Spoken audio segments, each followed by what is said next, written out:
South Carolina in the early 1950s, the children who went to the Scotts Branch School had no way of knowing that their school and their story would one day have a place in the history books of their country.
How are you all this morning?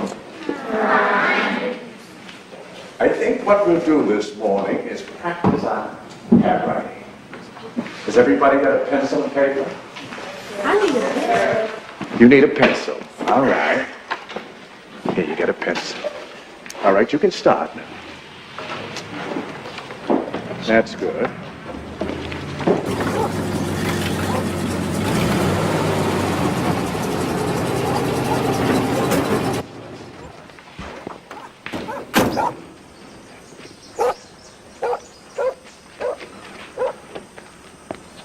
Sorry, Rev. Found the boy asleep. Figured I ought to bring him over here. Harry Jr., you better hustle in there and get to work. Go on.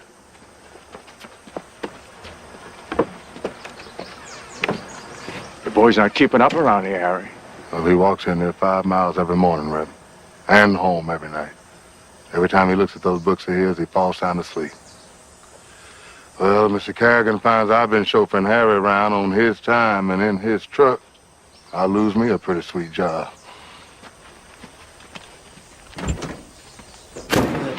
up. Okay. And what's 3 times 8? What is the 4 called? That's right. Yeah, you get 2. That's right. That's right. And the next one. 6 times 8.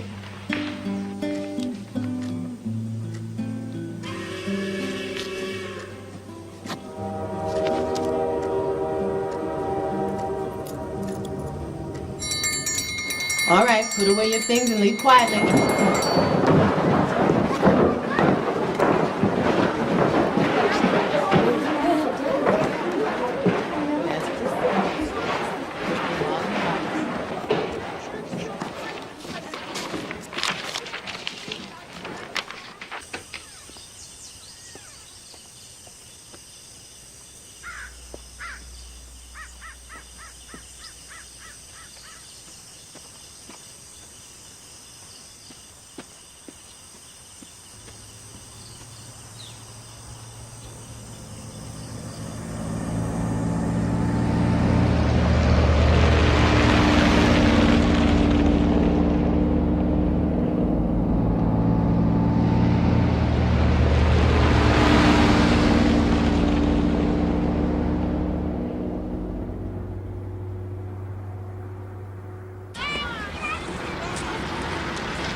I'm Reverend Delane.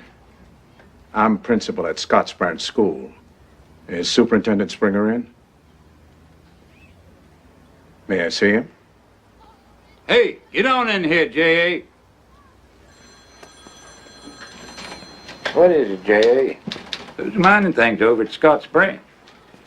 Mrs. Springer, we have a serious problem over at our place.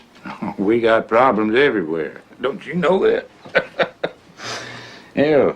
Education is hard work. Too much to teach, too little time. My children have to walk to school.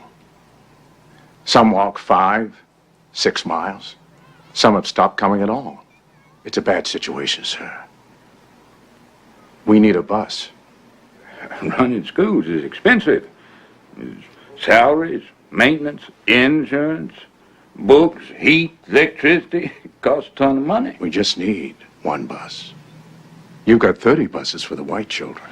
Now, you know well as anybody, white people pay more taxes than colored people do. Give us your oldest bus. We'll pay for the gas. How can I make myself clear? Now, we just ain't got any money for buses for your nigger children.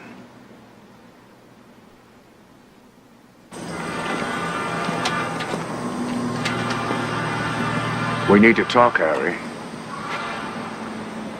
This is Harold Bulwer. Mr. Bulwer is an attorney. Come on in. What we have here, Mr. Briggs, is a petition to the Clarendon County Board of Education. It says that you, being a father of Harry Briggs Jr., age 12, want school bus transportation to be furnished, maintained, and operated out of the public school district number 26 of Clarendon County for the said use of said child and other Negro school children similarly situated. If they use tax money to give bus service to the white children, they have to give it to us, too. The 14th Amendment to the Constitution states that each citizen is guaranteed equal protection under the law. Will this go to court? It could. Harry. Well, I don't guess I spent 3 years in the United States Navy to keep the world safe for Jim Crow.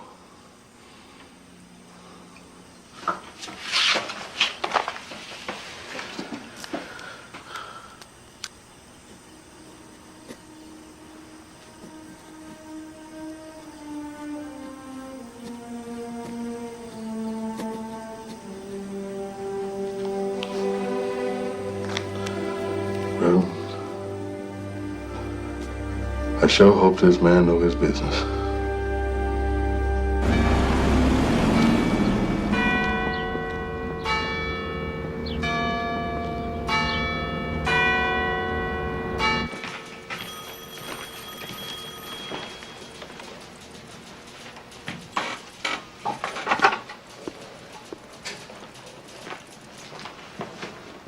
What do you boys want?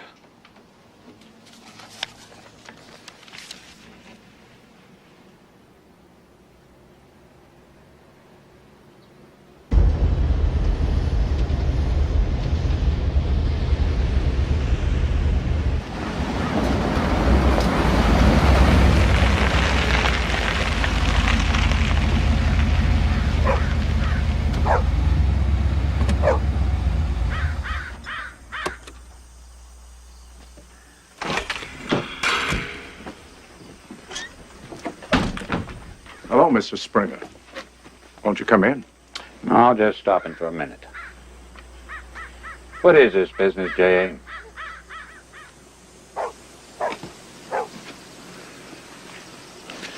Harry Briggs and that Negro lawyer are making a mess with this bus business.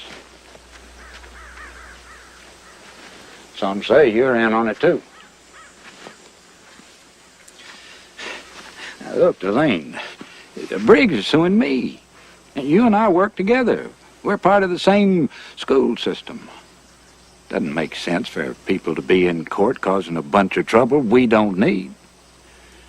What we need is a bus and some more money for our school. Well, you're not going to get it in court. All you're going to get in court is a big dose of trouble you don't need. Delane, you better call these people off. I'm holding you responsible. Yeah?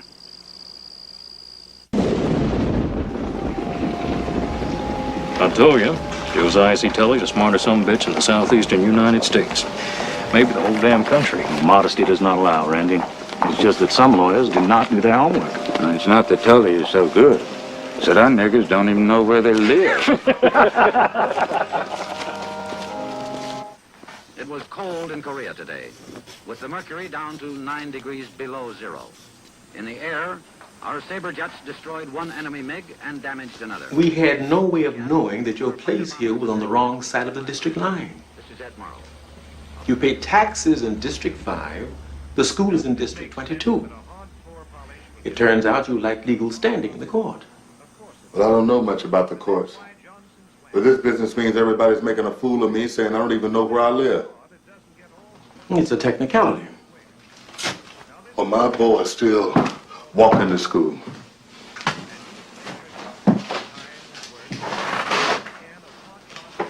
Mr. Briggs, I do some work with the Legal Defense Fund of the National Association for the Advancement of Colored People.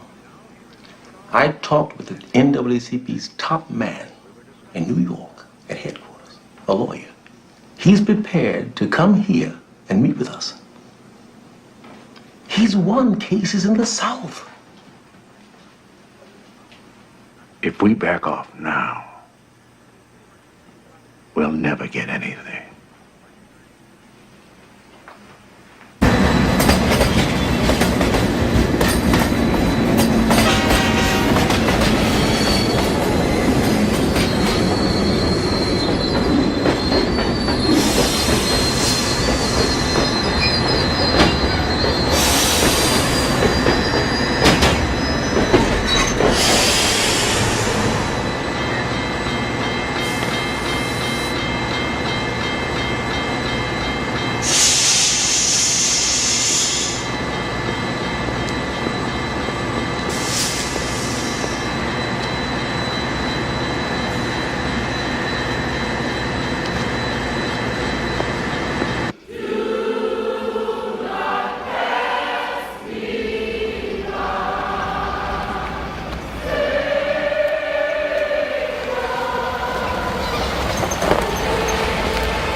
Good hymn singing.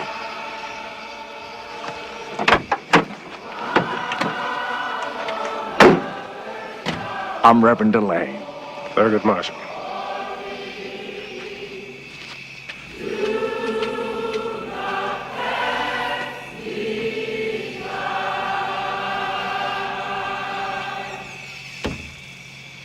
What happened to Harry Briggs happens everywhere we go. Putting one man out front is risky. They'll find a way to disqualify him or to scare him off. If there are 20 people here in Somerton who are willing to sign a complaint against the school board, we will bring a case here. What sort of case? Your county spends $179 a year for each white child and only $43 for each colored child. That's not equal, and that means it's against the law, pure and simple. But, Mr. Marshall, when I was a boy, there was no school here at all. I just don't think it's a smart thing to put a sword to the white man's throat. Most of us around here are tenant farmers. We work the white folks' land. We need money to get seed and fertilizer. We have to borrow from the banks. We ain't trying to take anything away from these white folks. I just mean to get an education for that little black boy of mine. He's just as good as any other South Carolina boy. I'll bet he's better than a lot of them. Our Reverend at our church back home used to say he liked to think that when the Lord created him, he did not do it on a Saturday when he was tired out and didn't have much to work with.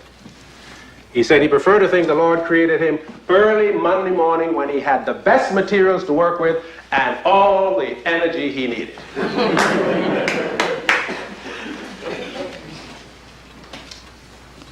What our Reverend was saying is that we are equal to anyone on the face of the earth.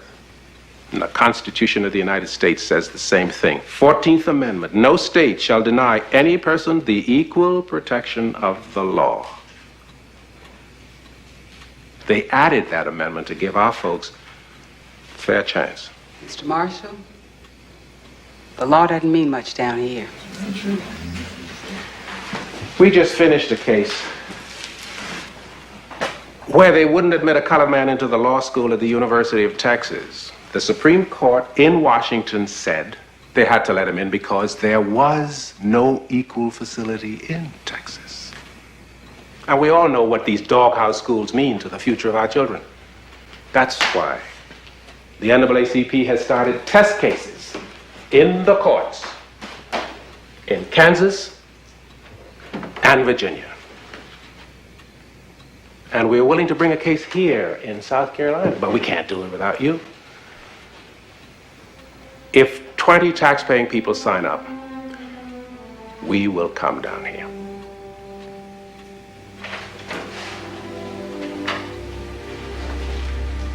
Mr. Marshall, what we need to know is what chance there is of it working.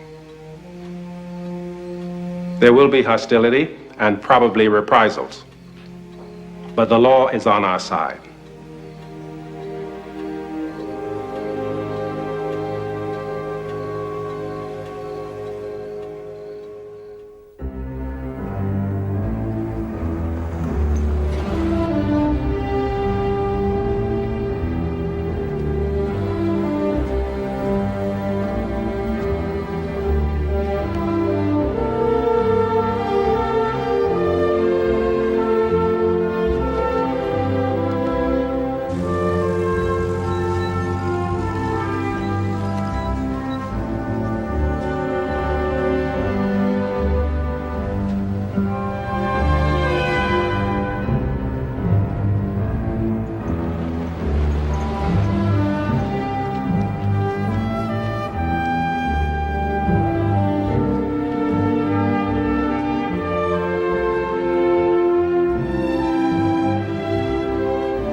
By myself.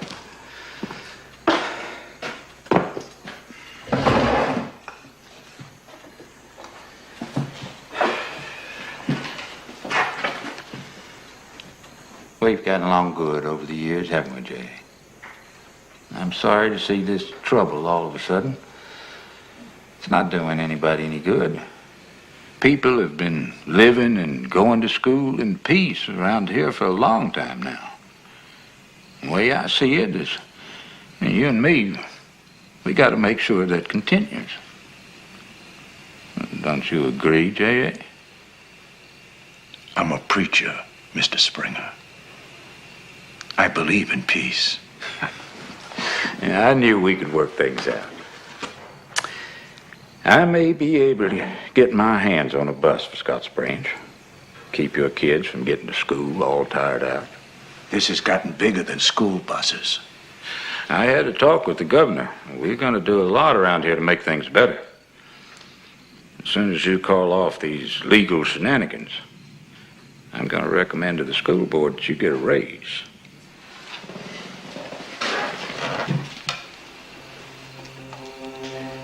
It's gone too far, Mr. Springer.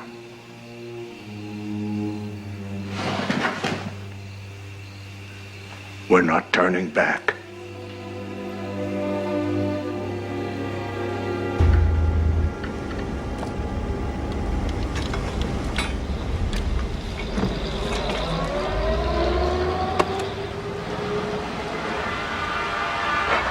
How do, Mr. Carrigan? Anything wrong? No. Just, I got me a boy to take over this place. Strong young fella. Someone I can count on, reliable. You've been counting on me for 8 years now, Mr. Carrigan. New boy will be here tomorrow.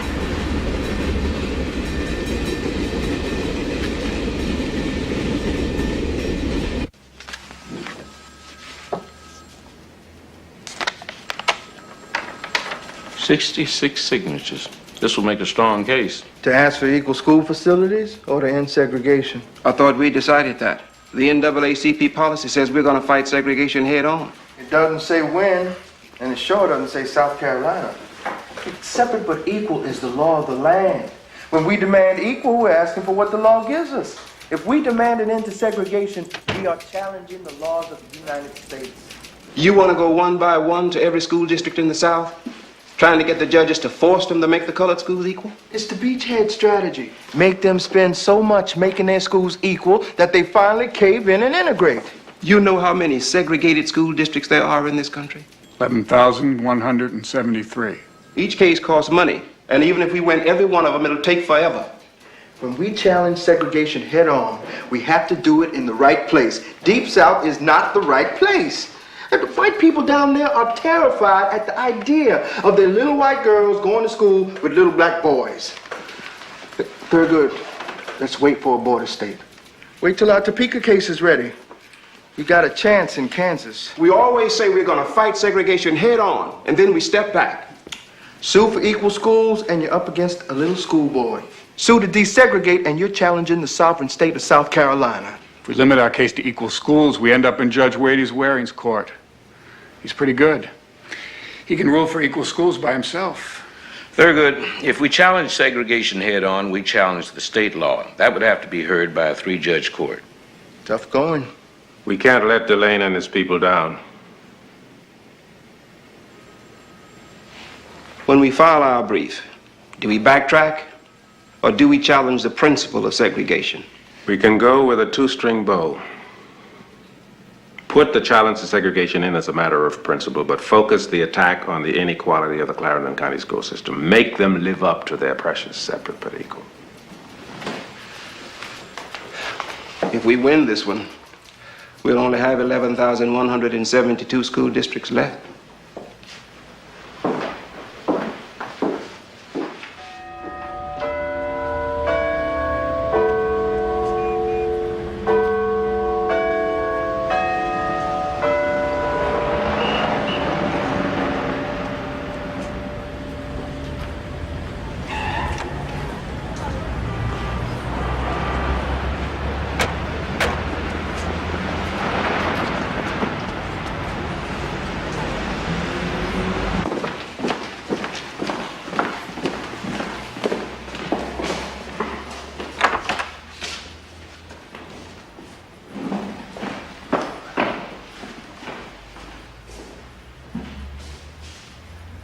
We see no reason why these charges should not be dropped.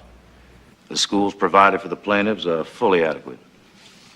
Mr. Marshall, you are prepared to present evidence that the school facilities for the plaintiffs are not equal to those afforded white students? We are, Your Honor. Extensive evidence. On page 17 of your brief, you raise a different question. The separate schools cause continuing deprivation and harm to Negro children and should be discontinued. Correct? The state constitution and laws of South Carolina are clear on that. Public education must be segregated by race. The statute says any person having 1/8 or more Negro ancestry shall attend colored schools. Correct? Correct, Your Honor. But if you ask to discontinue separate schools, you are challenging the legality of the South Carolina statute that separates education by race. Our goal here is to get equal schools. Mr. Marshall, your brief raises the constitutional issue of segregated schools, so it must be addressed.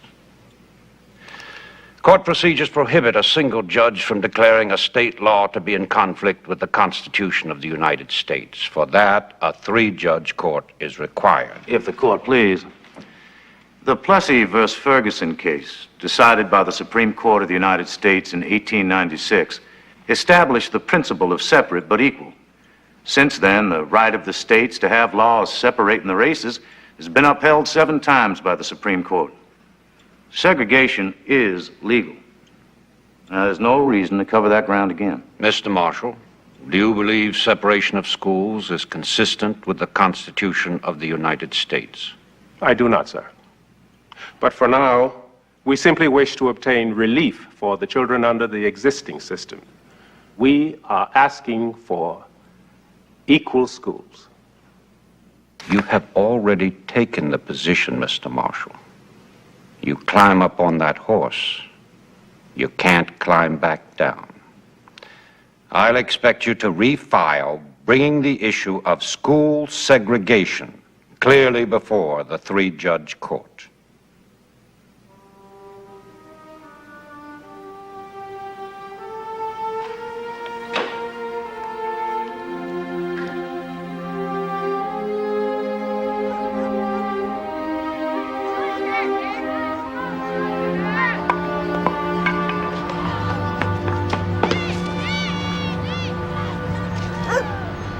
Warren shooted boxes in, didn't he?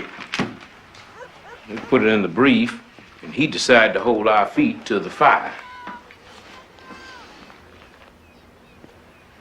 Sometimes history takes matters into its own hands.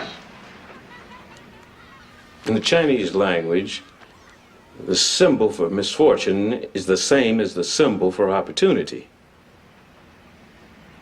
Let's make this our opportunity. How could we prove that segregation is unfair to our clients? Harold, what would you do if a car runs into your client's car? I try to prove damage to my client and his car. How, Harold? I put expert witnesses on, and they testify as to how much damage was done. Doctors, police, auto mechanics, whatever. That's what we have to do here. Show that our clients are irreparably damaged by being forced to attend these doghouse schools. Their minds are what's damaged. It isn't easy to prove something we can't see. Very good.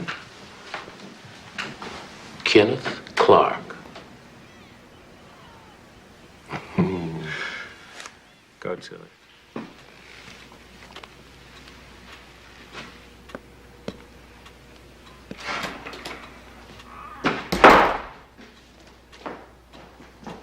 Hello, Vernon.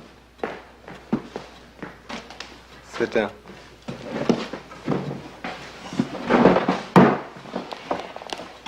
Show me a white doll. This one. Now show me a colored doll. That one. Show me the doll that you like best.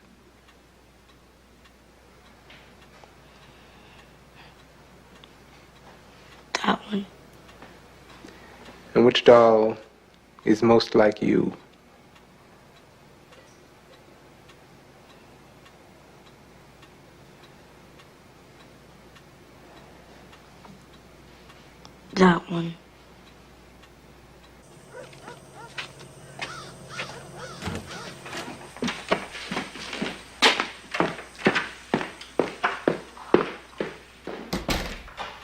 right, Ann. Show me a white doll. Show me a colored doll.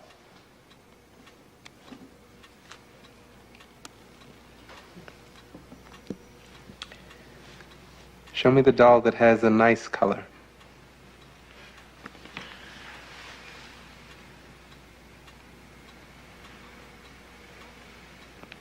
Show me the doll that looks ugly.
Show me a white doll. Show me a Negro doll.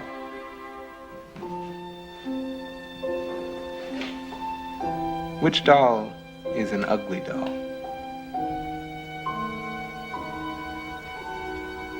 That one.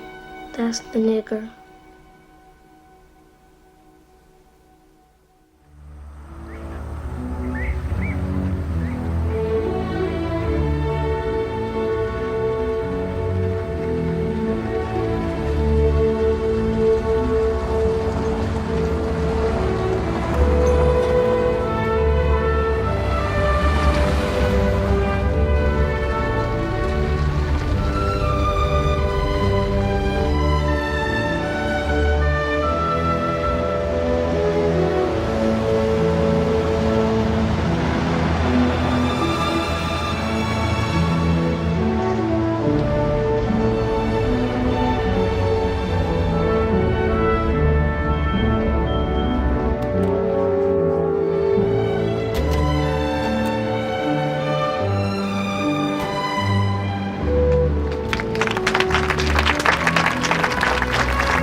The United States District Court for the Eastern District of South Carolina is now in session. Judge John J. Parker presiding, with Judge Wadis Waring and Judge George Bell Timmerman. The plaintiffs call W.B. Springer.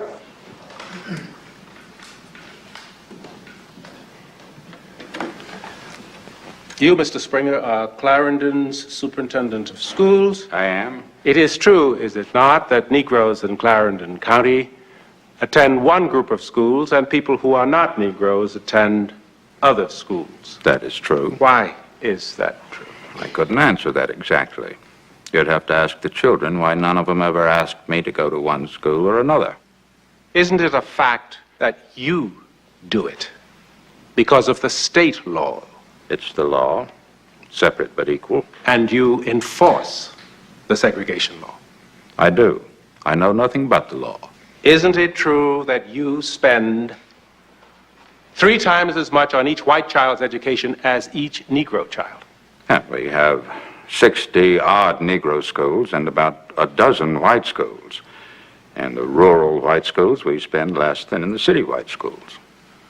Is it not true that you spend $179 on each white student and $43 on each Negro child? If it pleases the court, I wish to make a statement. What is it, Mr. Tully? The defendants, the school board of Clarendon County, wish to concede that inequalities exist in the schools of this district. We have found this out from investigating authorities. Mr. Tully, you can do that when you make your opening statement. Your Honor, I thought if we were to concede this point, it would eliminate the need for lengthy testimony to prove inequality. When we discovered the inequality in Somerton's colored schools, Governor Burns proposed legislation for a state sales tax that would generate $75 million for school construction. Now, I have here architect's drawings of proposed additions and improvements to the Scotch Branch School. Now, we urge the court to allow the state reasonable time to... Your Honor, what we see here is an attempt by the defense to prevent us from developing our case. For us to prove that South Carolina's segregation statutes are unconstitutional, we must be permitted to present evidence showing that our clients are damaged as a result of these laws. We have gone to great expense to bring expert witnesses here. The state seems to be dealing with the problem. There's no need for us to be tied up here listening to experts. Isn't there a larger question before us? Is the state segregation law constitutional?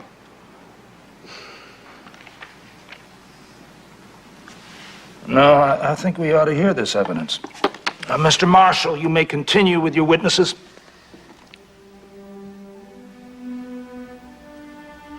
I am a social psychologist and educator. I have degrees from Howard University and Columbia. Is it true you conducted scientific measurements in Clarendon County to determine the effect of segregation on Negro school children? Yes. I can't hear the man. Speak up, Mr. Clark. Please describe, Dr. Clark, the results of your investigation. When Negro children were asked to choose between the white dolls and the brown dolls, and to say which doll was the nice doll, 65% said the white doll was the nice doll.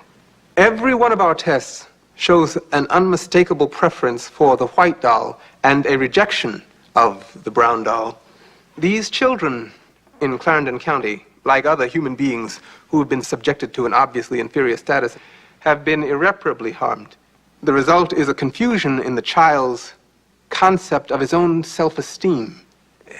This leads to a desire to resolve this basic conflict by withdrawing. Do you believe this policy of segregation has any effect on the white children? Yes. It causes moral confusion. The child who is part of the segregating group sees the same people who teach him democracy, brotherhood, love of his fellow man, also teach him to segregate and discriminate. Your witness, Mr. Tully.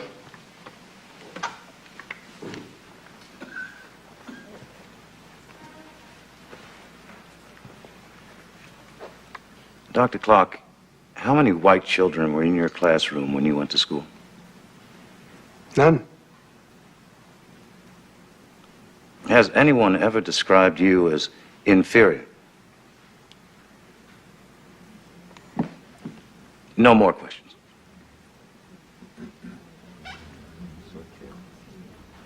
Legal segregation of education is the single strongest factor in causing harmful effects on the physical, emotional, and the financial status of the Negro child. How does this happen, Dr. Critch? The state harms an individual when it sets him apart because of the color of his skin. Legal segregation causes the Negro to feel that he is different and inferior to the white man. Your testimony is that it can cause a false feeling of inferiority. The sad thing is that the white man has reason for his prejudice. Our studies have shown that the Negro is inferior to the white man. We have seen Doctor, are you saying there are biological differences between Negro people and white people? No, sir.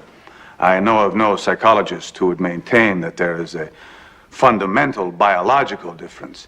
What I am saying is that the Negro can become inferior because of the practices of segregation and their consequences. Are you saying that segregation can cause permanent damage to the individual? I am, sir. I have no further questions.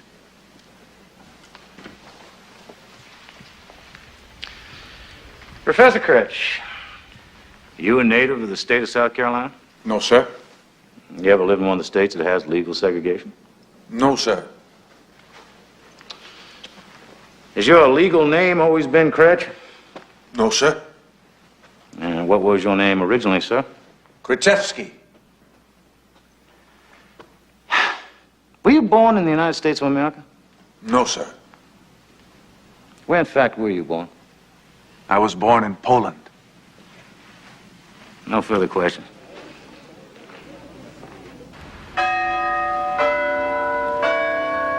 Mr. Crow, would you describe the position to which Governor Burns recently appointed you? I am director of the South Carolina State Educational Finance Commission. Your responsibility? I'm in charge of the new program to make colored schools equal to white schools. We expect an appropriation of $75 million. And what have you got for the schools in Clarendon County? Sir, we've allocated $500,000 to Clarendon County alone. Mr. Crow, when will these new facilities be ready for the children? We hope some will be ready by the beginning of the next school year. Your Honor, the 14th Amendment to the Constitution of the United States, an amendment ratified in 1868 by all the states, including South Carolina, guarantees rights in the present, not at some time in the future. The court's familiar with the Constitution, Mr. Marshall. Mr. Crow is talking about remedies that are in the future. The court's action may depend on whether the state is making good faith efforts to improve the condition of these people. Go on, Mr. Tully. Do you think it would be a mistake to force children to attend racially mixed schools? I don't think you could keep things peaceful. So you believe that mixing the races would make the situation worse? In my opinion, it would cause chaos, lead to the elimination of public schools in most, if not all, the counties of the state. Thank you.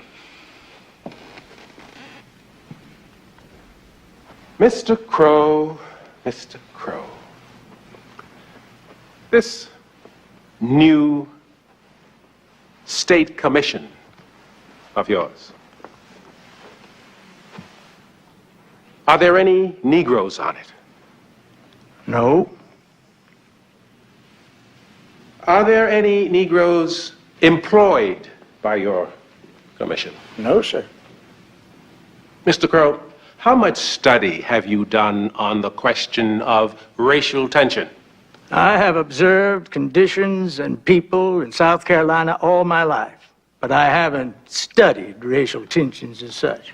Then how do you draw your conclusions as to what would happen if the schools are mixed? Because I know what people say. You are speaking of white people. Mainly. You say the public schools will be eliminated if integration were ordered. They would be abandoned. You believe that white people would abandon their schools if forced to integrate? Yes. You think white people would deprive their own children of an education? I didn't say they'd do that. You said they would abandon the schools. Maybe I misunderstood you. I don't think the legislature would continue to appropriate money for public schools if segregation is eliminated. Do you think you are qualified to testify as to what the legislature of South Carolina will do in the future? I know what people say. You know there has been peaceful integration in certain graduate schools elsewhere in the Deep South. That's a different matter. Those were older people, and just a very few, I might add. Indiana has outlawed segregation entirely. The ratio between the races is very different in Indiana. Suppose the ratio here was 95% white and 5% Negro. Would that cause you to change your opinion? It would not. Then the ratio of Negroes has nothing to do with it. Your opinion is based on the fact that you have all your life believed in the segregation of the races. That is the real basis of your opinion, isn't it? That wouldn't be all. would that be part of it? I suppose that would be part of it. Thank you, sir, Mr. Crow.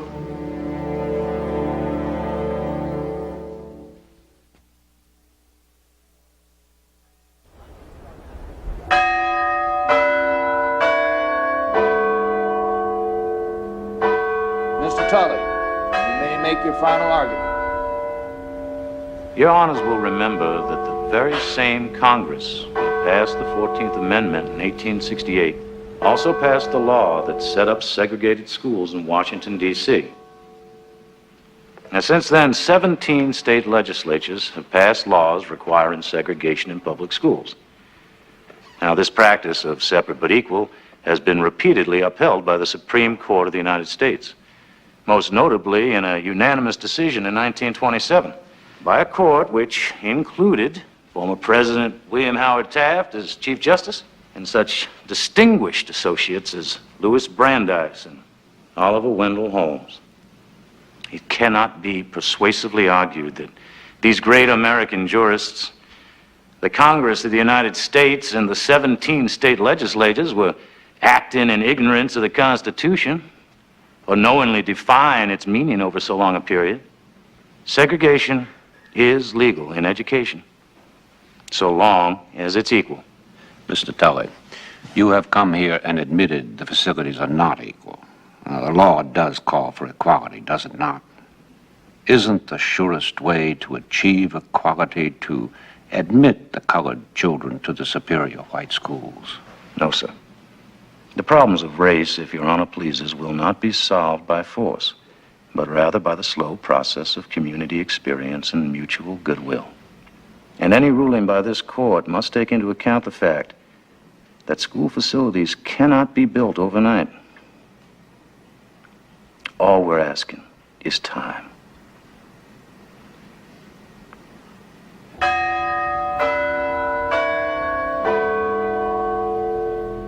There is no factual dispute before this court. Negro schools are conceded to be unequal. What is at issue is the law. Yes.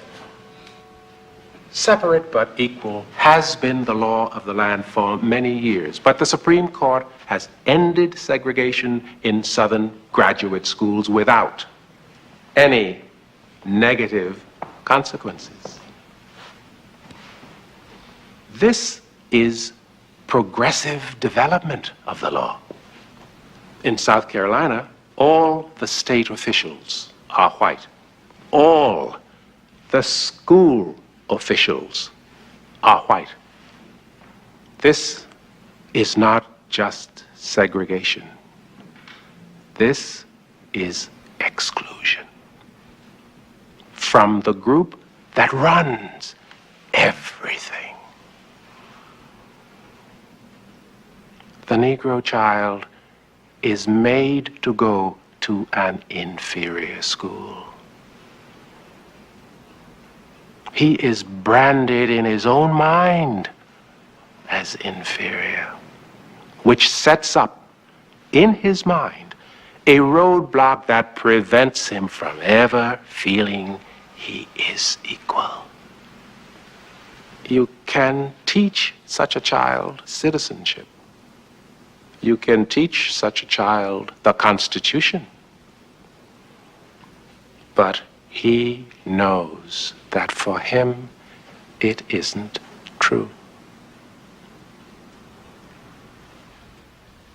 Your Honor, we have shown that lasting damage is done the Negro children every day that Clarendon County operates its school system in violation of the law.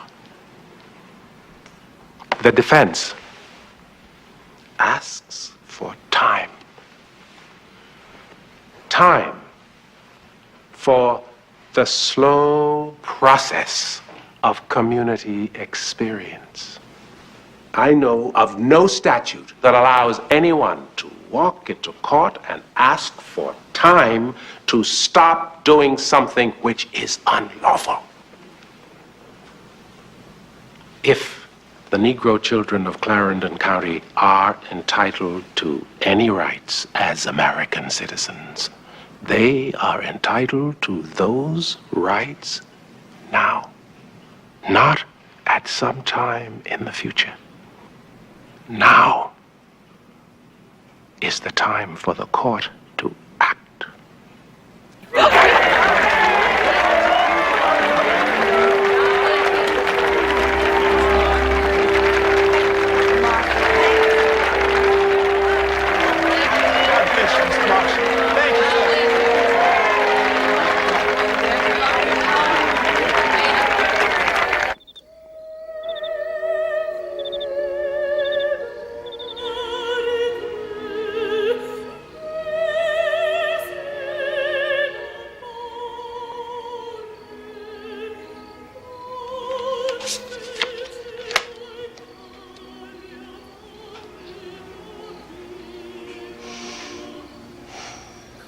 Have you decided? Just a second. I mean, about the school case. I've decided one thing. Everybody around here does a lot of talking about the Negro problem. But what we have is a white problem. How will the court rule? Judge Parker's the one you're going to have to keep your eye on. He's a little Cajun.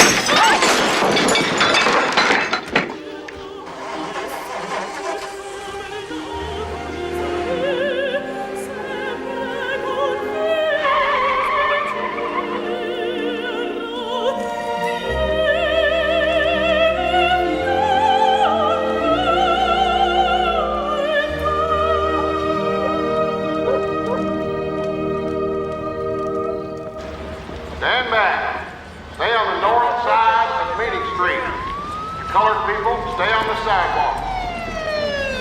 When separate schools are maintained for Negroes and whites, educational facilities and opportunities must be equal. The defendants have admitted that such facilities for colored pupils in school district number 22 are not equal. The plaintiffs are entitled to a mandatory injunction requiring equal facilities be afforded to colored children. The plaintiffs also ask that we order that Negroes be admitted to white schools. The court believes that one of the great virtues of our constitutional system is that it leaves to the states the solution of local problems. It is well settled by the Supreme Court that there is no denial of equal protection of the laws in segregating children if the children are given equal facilities. Therefore, an injunction to abolish segregation is denied.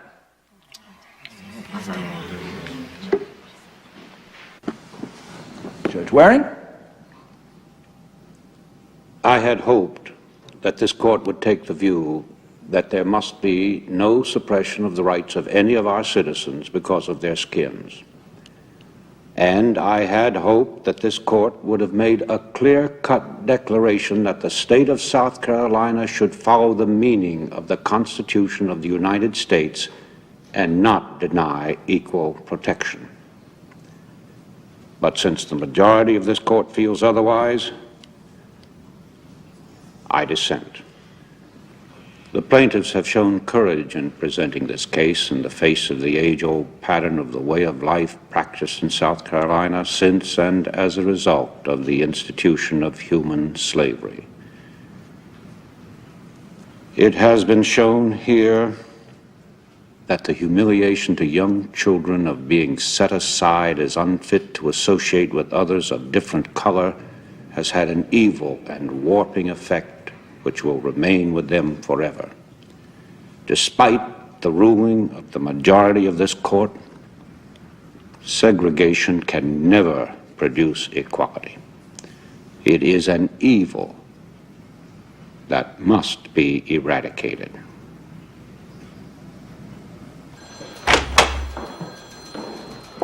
Thank you, Mr. Marshall. Thank you, Mr. Carter. Goodbye, Harry. Bye, sir.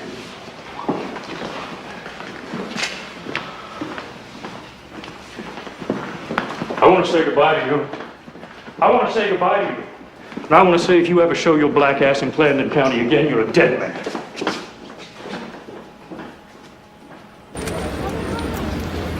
Stay on the sidewalk. Keep him, Lord. Stay behind the barricade.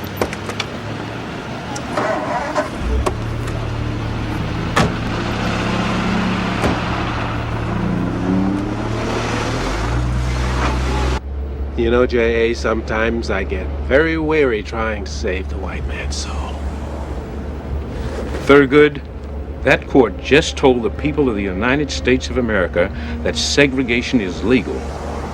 We got a whole damn mountain to climb.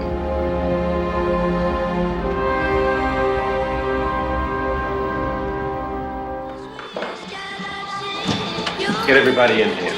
The damn winos broke in again and stole all our typewriters. And we didn't get any paychecks again. I wish they would steal the radio.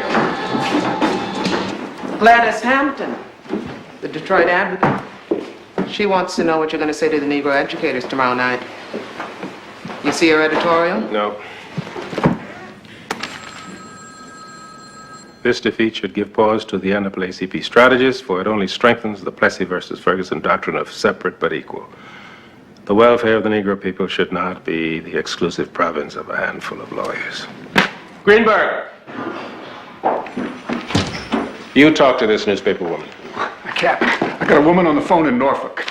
Police have had her boy locked up for 6 months for stealing a bag of peanuts. Get everybody in the back room.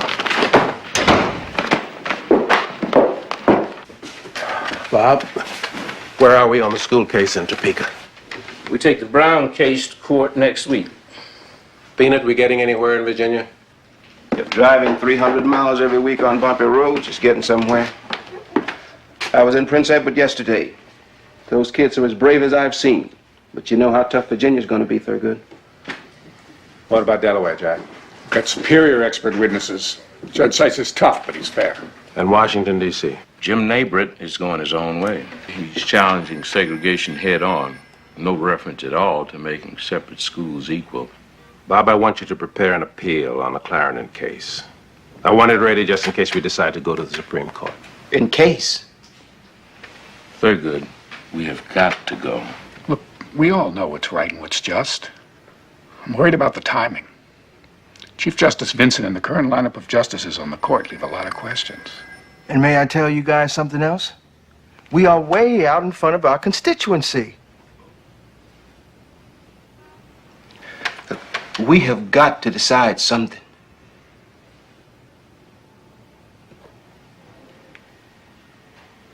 Jack, were you able to help that lady in Norfolk? Turns out that bag of peanuts the boy took was one of those 100-pound burlap bags. He also stole the truck the bag was in.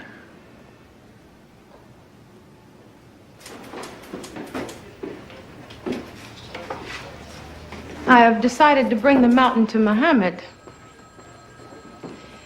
There are many of us across the country who are convinced you are in error.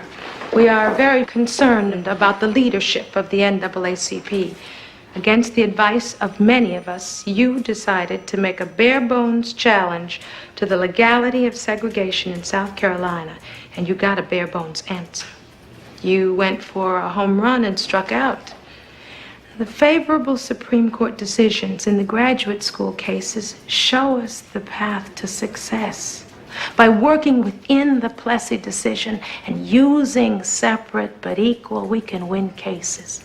And with each victory, many children's lives become better. Mr. Marshall, my great fear is that you will take the South Carolina case to the Supreme Court. And it's one thing to lose in South Carolina, quite another to lose in the Supreme Court.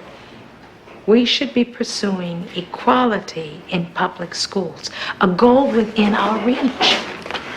Do you believe there is such a thing as separate equality? I am not in favor of separate anything, but I want to win. There are those who believe that if we don't challenge the legality of segregation head on, we will continue to get the same thing we have been getting all these years. Separate, but never equal. But to do that is to put at risk all of the progress that we have made. Unfortunately, Miss Hampton, there are no easy answers. Everything we do involves risk.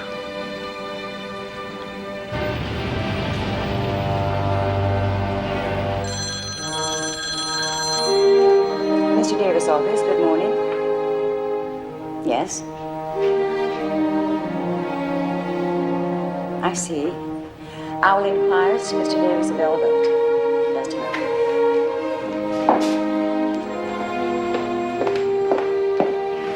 Mr. Davis, Governor Burns' secretary is calling long distance from South Carolina. The governor would like to come to New York to meet with you. Tell the lady I would welcome seeing my old friend, the governor. Oh, and suggest to her that he escape the southern summer and join me on Long Island for the weekend.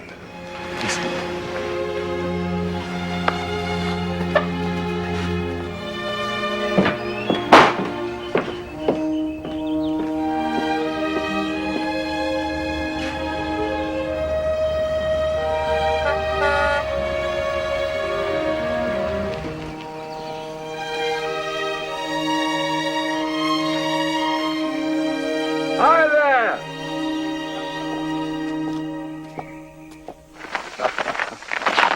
Jimmy, I see you've renewed your acquaintance with Julia. Yes, and a handsome daughter you have, John. Your mother would be proud. How about some iced tea? Or perhaps something a little stronger? Well, iced tea would be fine. When Jimmy and I were a couple of young boys in Congress in Washington, his preference for drinking was a little bolder. 30 years changes a man.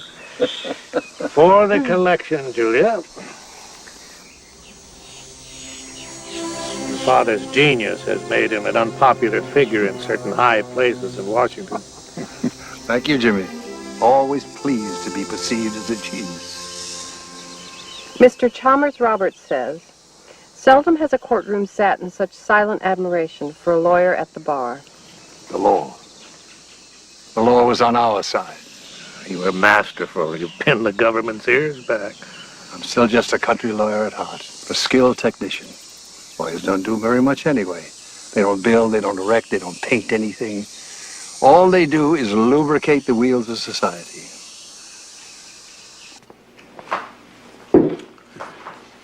John, I'm up here to ask your help on behalf of the South you love. The Clarendon County school case has become a problem. The NAACP seems to be keeping you folks on your toes. Well, I'm prepared to confess to past sins. Some of our schools are a disgrace. We're going to spend $75 million to bring those schools up to snuff. We will live up to the equal and separate but equal. But in order to integrate our schools coming down from Washington would cause chaos. You can't ask people to change overnight. Feelings run too deep. Case may go before the Supreme Court. Well, surely the NAACP must know that the Supreme Court is not likely to give them the decision they want. Have to be prepared. You've done great service at the bar for your country. Your talents may be required once more. Jim, I've argued 138 cases in that court. This case could be more important than any of the others, more important than any case of our generation. It challenges the right of the states to make their own laws. John, if this case goes to the Supreme Court, I'm going to need you.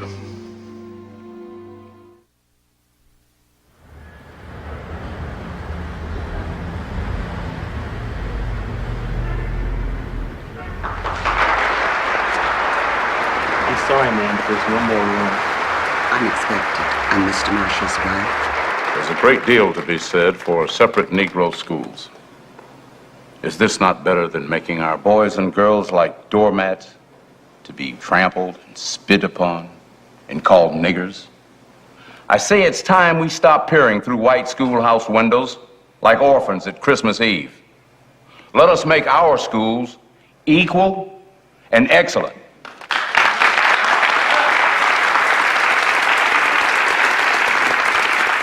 Courts can be counted on to give us equal schools, but they cannot be counted on for desegregation. You don't know that. The only way to find out is to ask the Supreme Court. Now, what troubles me is, what will they do when we ask them to either repudiate or reaffirm the Plessy decision and separate but equal? That's what many of us have been saying all along. The NAACP should not be reaching for glory. If Mr. Marshall takes us to the Supreme Court at the wrong time, he is taking us over a cliff, provoking a negative ruling that could last another generation. Wait a minute. Let me ask a question. Law students, how many of you went to segregated schools? Segregated colleges? Segregated law schools? Here we are, citizens of the United States of America. How can we continue to tolerate a segregated society? We must attack segregation head on.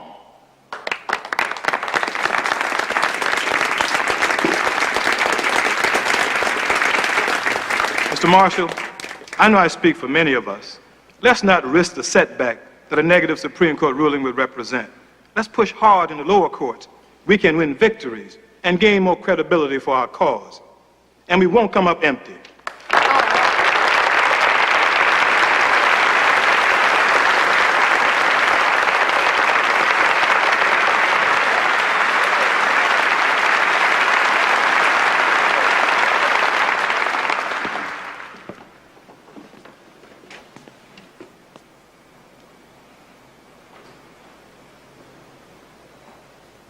Can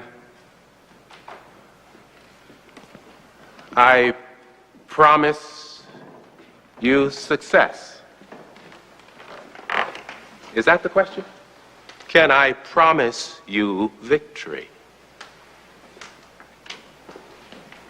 The answer is no.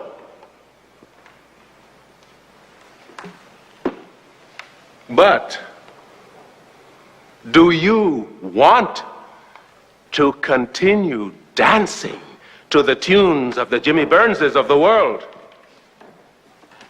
Do you wish to wait for the great leaders of the South to decide when it is time to grant democracy's rights to your children's children, or to their children's children?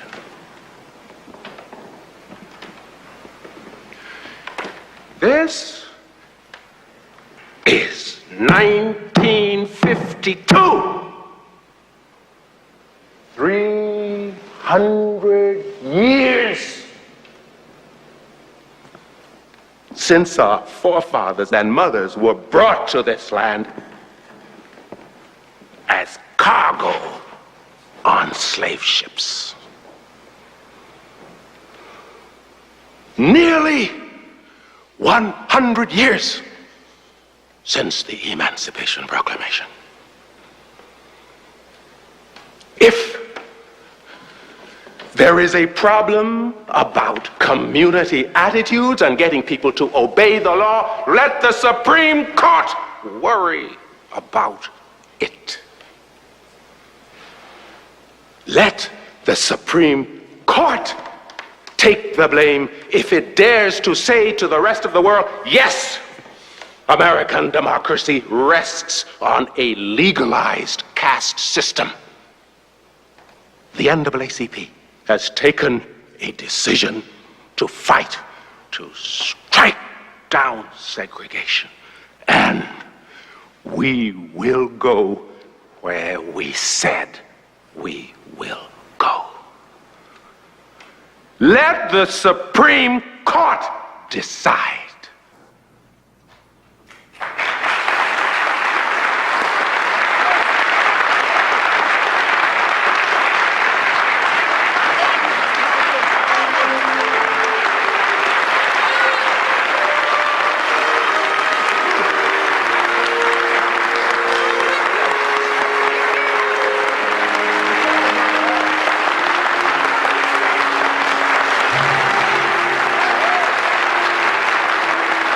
You know the difference between doctors and lawyers? Doctors can bury their mistakes.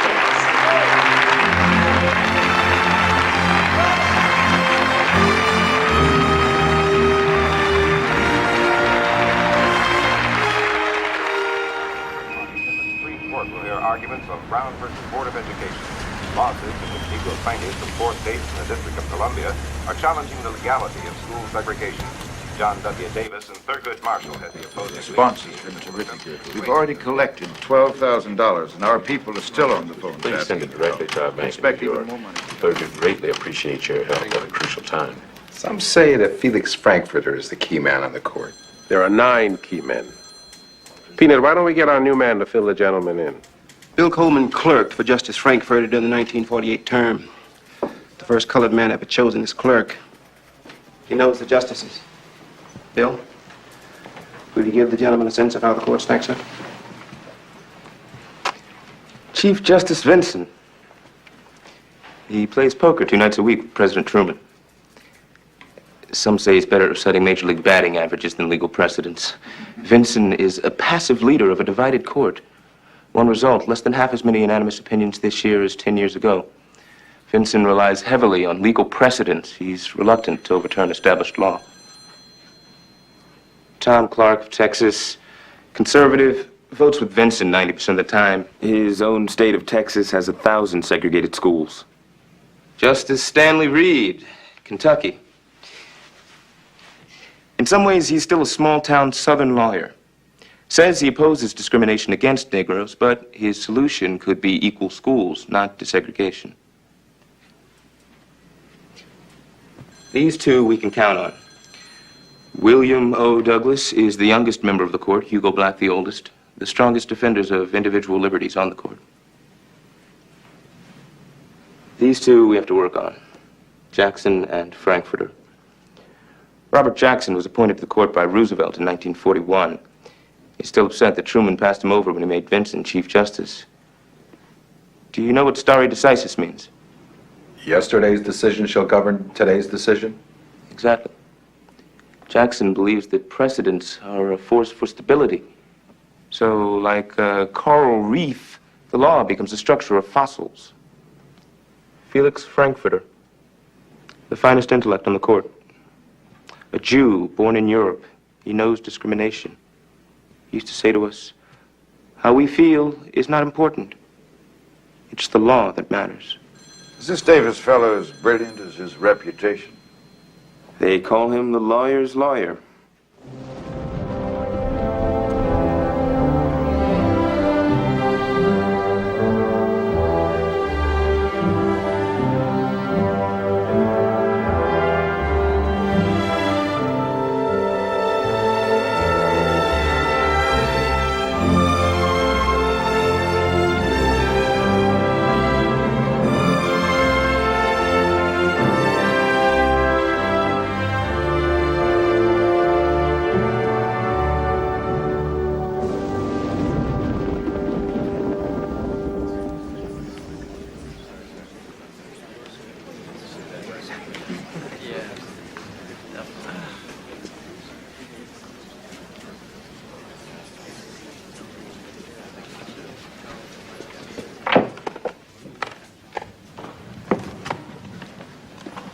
Good luck, Marshall.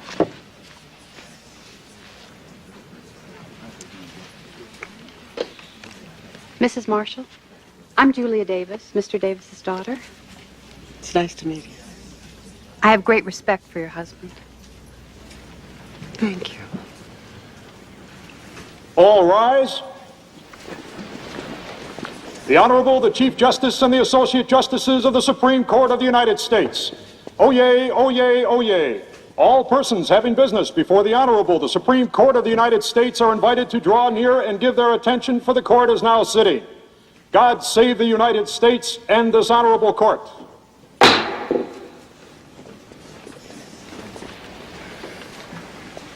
Case number 101, Harry Briggs Jr. et al.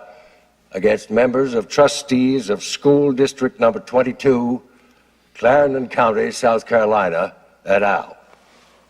Counsel are present. Mr. Marshall?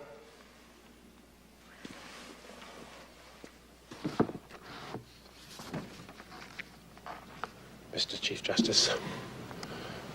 May it please the court, my colleagues will address the Kansas, Delaware, Virginia, and District of Columbia cases. I will speak on behalf of Harry Briggs, Jr. and the Negro children of the town of Summerton, who have raised their attack on the validity of the South Carolina Code, which reads, "It shall be unlawful for pupils of one race to attend the schools provided for persons of another race."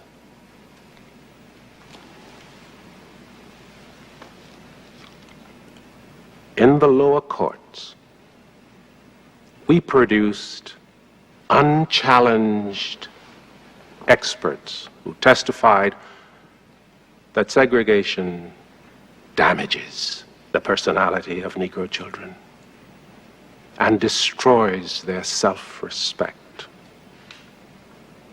If Ralph Bunche, this nation's distinguished ambassador to the United Nations, were assigned to South Carolina, it would be the will of the people that his children go to a Jim Crow school. No matter how great anyone becomes, if he happens to be a Negro, his children are relegated to that school. Yet this court is being asked by the defense to uphold the segregation law of South Carolina. Under our form of government, the only testing ground as to whether or not individual rights are violated by the majority is here in this, the Supreme Court of the United States. The court must weigh the rights of the Negro children against the public policy of the state of South Carolina. And if that policy violates those rights, then this court, reluctant or otherwise, is obliged to say that that policy has run up against the 14th Amendment to the Constitution, which guarantees all citizens equal treatment under the law.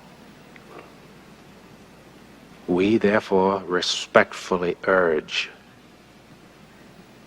that the judgment of the district court be reversed and the children's rights be affirmed. Is it fair to say that the South Carolina legislature set up segregated schools to avoid racial friction? Yes, sir. Doesn't the legislature have to weigh the advantage of maintaining law and order against what might be a disadvantage to the segregated group? I think that the legislature should, Mr. Justice Reed, but I think we have to bear in mind that, as far as I know, in these states, there is not a single Negro legislator doing the weighing. The only point before this court is the law as it was applied in Clarendon County. All we are asking is that the state-imposed racial segregation be stopped and that the county school board be instructed to work out a solution. What kind of a solution? They could assign children to schools on any reasonable basis. You mean we would have gerrymandering of school districts? Not gerrymandering, Mr. Justice Frankfurter. The new district lines would simply have to be drawn on a natural basis without regard to race or color. It would be important to me to have you spell out exactly what would happen if this court reverses and the case goes back to South Carolina. What is important is that we get the principle established. Segregation by race is not legal. It is impossible right now to say precisely how it will work. I think it's important to know before one starts out where he is going. I would like to reserve the remainder of my time.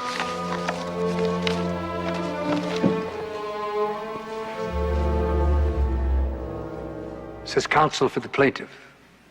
We have the uncontradicted testimony of expert witnesses that segregation is hurtful to the children of both the colored and the white races. Now, there are experts, and there are experts. Let me read a sentence or two from W.E.B. Du Bois, the great Negro educator.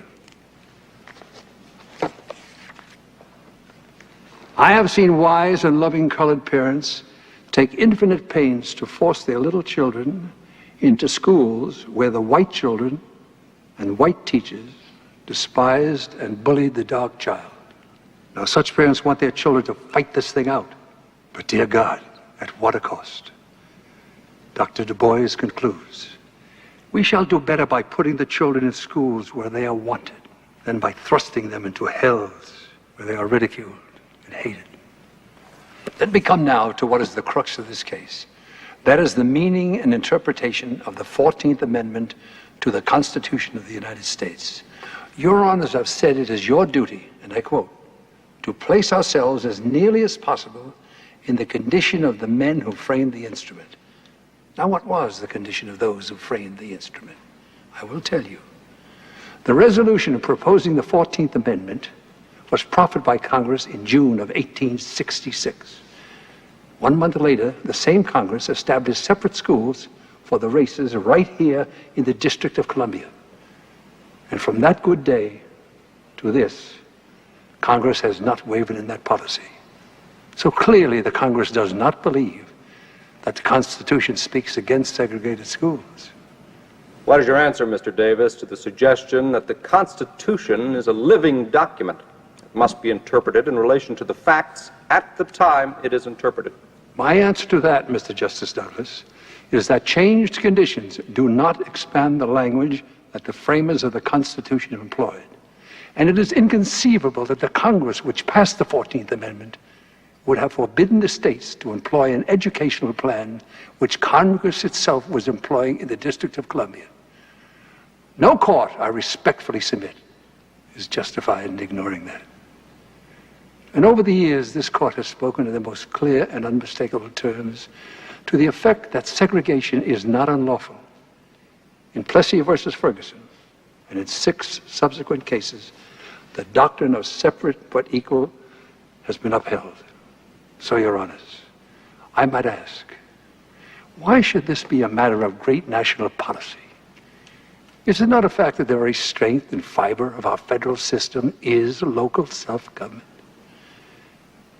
I respectfully submit there is no reason why this court or any other should reverse the findings of 90 years. Mr. Marshall, look here, please. How will the court rule? Mr. Carter, don't be swayed from me. Masterful job. You did us proud. Thank you, Jim. How do you see it? Oh, 6-3, maybe 5-4. In the language of the famous general, we've got them, and they'll never get home. Mr. Marshall, aren't all the precedents that have been set relating to this decision? Seen Justice Frankfurter? Yes, sir. Been here at least an hour. Came in at 7:30 sharp.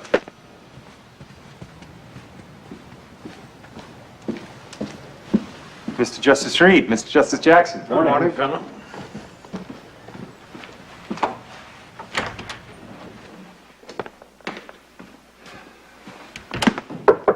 Morning, sir. Here are the notes on the 14th Amendment for the Clarendon matter. Yes, ma'am. Have the brethren assembled? I saw Justices Reed and Jackson going up the hall. May I ask how it's going? You may, but knowing as you do that the deliberations of the justices are privileged, you may not expect a reply. Stuck in the mud. No leadership. The chief?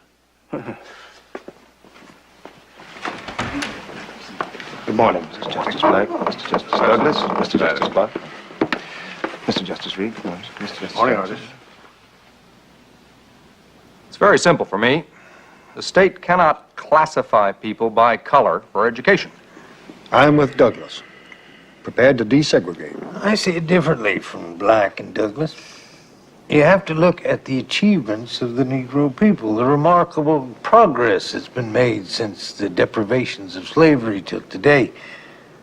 I believe that in time, the states, as this progress continues, will themselves lower the barrier. Meanwhile, the Plessy decision, with its separate but equal doctrine, is the law of the land. It has been for half a century. I see no compelling reason for overturning it now. I agree with Reed. We were not appointed to this court to make the law. We're here to interpret it. I'm comfortable with the precedents before us. Doesn't stare decisis mean that the court doesn't change its mind just because some new justice has come along?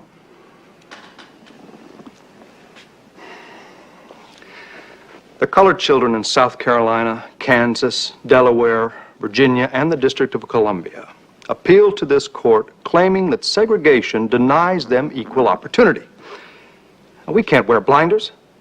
The state segregation laws must be struck down. I simply do not agree that the framers of the 14th Amendment intended to bar segregated schools. It doesn't say that. It says equal protection, and the schools are being equalized. What about the Congress? It's their job to take this on and save us from becoming a 9-man school board for the entire country. I am concerned over the effect on the country if this court should put forward a divided decision. Felix, we have issued split decisions before, and the Republic has survived nicely. Of course we have, but this is an explosive issue. Some governors have stated publicly that they would resist an order to desegregate. It would be a catastrophe if this court put forward a decision it can't enforce.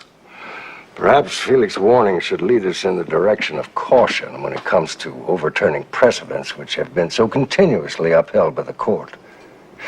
We can move on to other matters and revisit the school cases at another time.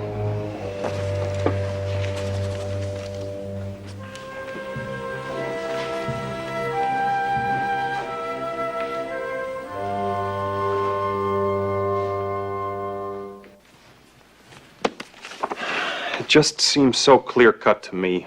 Segregation is wrong, so the court votes to ban it. Bang. Yes, Mark, a moral question. And a legal question. And what else? Nothing else. Wrong. It's also a political question. The Supreme Court is above that. That's why justices have lifetime appointments. That doesn't keep justices, some justices, from being concerned about the political effect of what they do, including this justice. If we come down with a 5-4 decision to desegregate, or if we come down with a 6-3 decision to uphold separate but equal, there will be the majority opinion and 1, 2, or 3 dissenting opinions. Judges like to put their spoon in the pie. After 6 conferences, we are still split. A divided court will send a terribly confused signal to the country. It could have massive opposition, whichever way the decision goes. So, what happens? You need a Kochlöffel. What's a Kochlöffel? A cooking spoon that stirs things up. Now we should turn our attention to the school cases. I do believe it is time to cut the cards and deal. I know where I stand.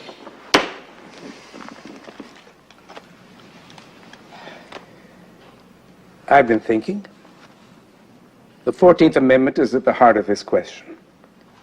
How can we be sure what the intent of the amendment is unless we know it was in the mind of the Congress that framed it in 1865 and the state legislatures that ratified it? Did they intend for it to forbid segregated schools? We are being asked to make what could be the most important judicial decision of this century, and we are doing it without all the facts. I propose that we ask counsel on both sides to come back and re-argue the case, focusing on this question. What evidence is there that the framers contemplated or did not contemplate that the 14th Amendment would abolish segregation in the public schools? With that information, we would be able to make a sound judgment.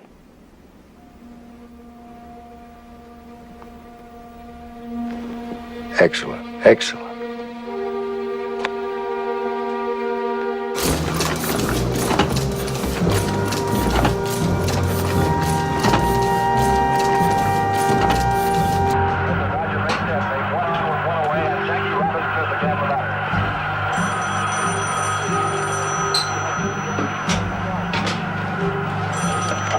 Hello? Are you sure? Thanks. Re-argument. Right. Private in, boys.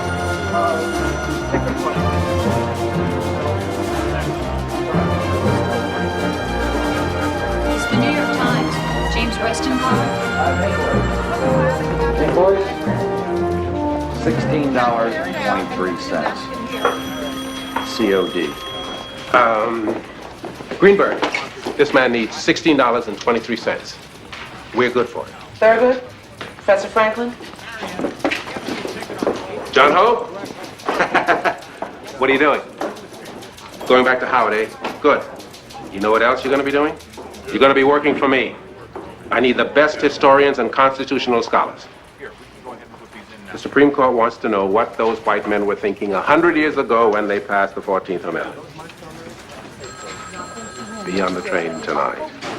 Thurgood.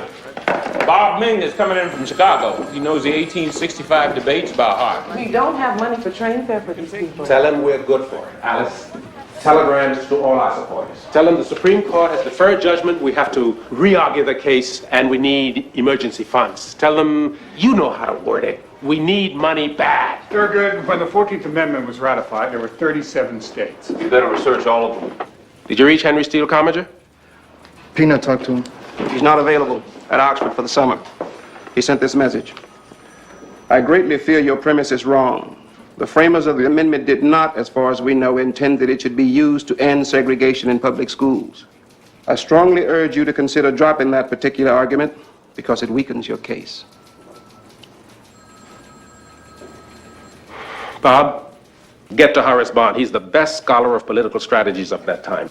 Any of you guys know anybody who could give us money? Get to work on them. We've got bills, travel, offices, telephones. If they shut off our phones, we are out of business. And there are a lot of people who would like to see our door slammed. I'm like General Patton. The best tanks money could buy, but no gas to run them on. Can I help you? I'm Black. You're Black? Charles Black from Austin, Texas. What can we do for you? I'm here to help. I'm a professor and a lawyer, and I can write a little. They said you needed help. Yes. They call me about you. Find the professor some sit-down space. We could use all the help we can get.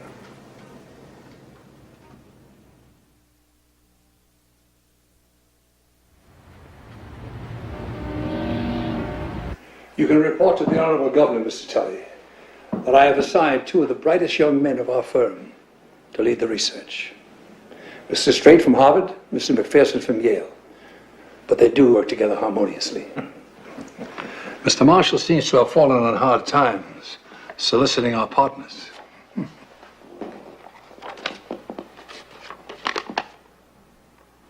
Send tax-deductible gift to NAACP Legal Defense Fund, New York. Thurgood Marshall. Well, maybe we should turn Mr. Strait and Mr. McPherson here loose on their tax-deductible status. That's not our style. Their time will be better spent in the libraries. The Attorney General of South Carolina has asked his counterparts in 37 of the states that concern us to research their state archives at no expense to us. The research will show that the states were determined to retain the right to shape their schools to fit their particular region. Now, the Marshall people will be looking for something specific, something that shows that Congress intended for the 14th Amendment to prohibit separate schools.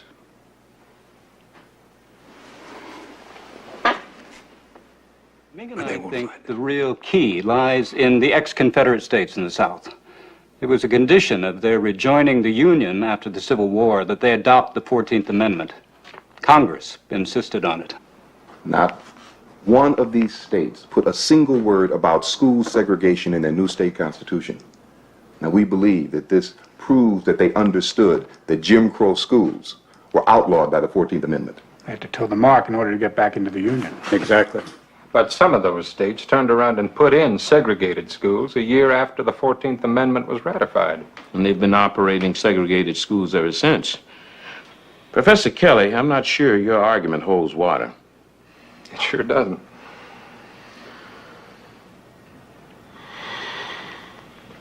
Back to the books, boys.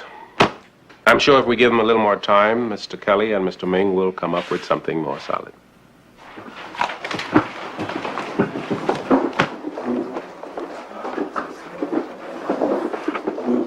Black. Is it necessary for you to be negative so much of the time? I'm not negative. I state facts. I've been intending to ask you, out of all of the legal and academic opportunities before you, just why did you end up here at the Legal Defense Fund? Well, I'll tell you. I come from deep, deep in Texas. So deep I can't even remember hearing the word Republican before I was 18 years old. But I had heard of this really terrible organization way up north called the NAACP. It was an awful place with a great big office all the way up there in New York, they said. And the worst thing of all about it was that right there in that office there was this room, a special secret room with no windows and no doors and walls about a foot thick.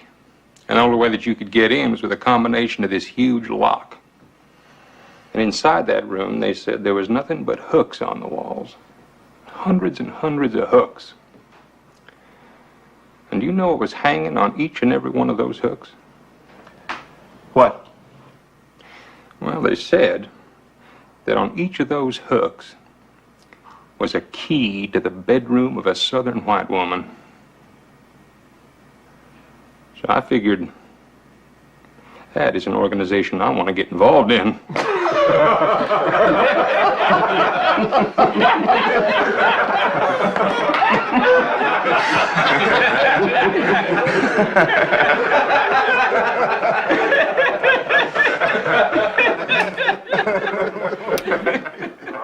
family spokesman said the cause of death was a massive heart attack suffered at approximately 3:15 this morning at his apartment in Washington. The Chief Justice was 63 years old. Turning to baseball, the Dodgers topped the Phillies 3-2 in 10 innings. The Giants shut out Cincinnati.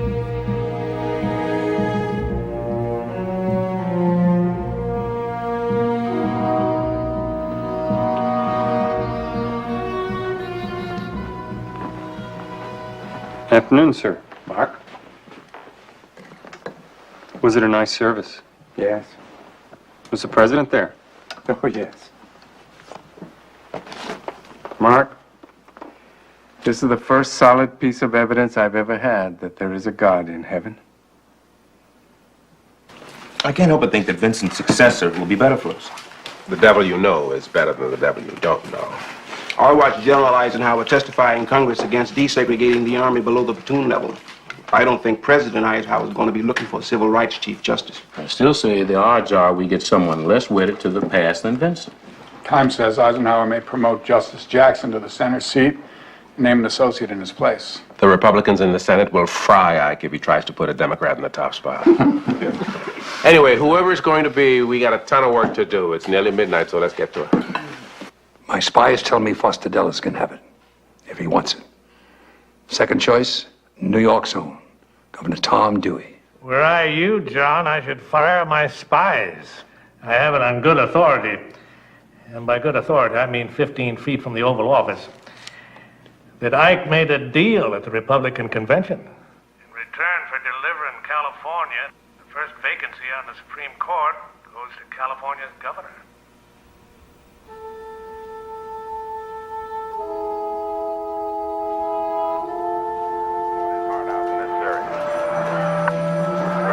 I'm afraid you were right.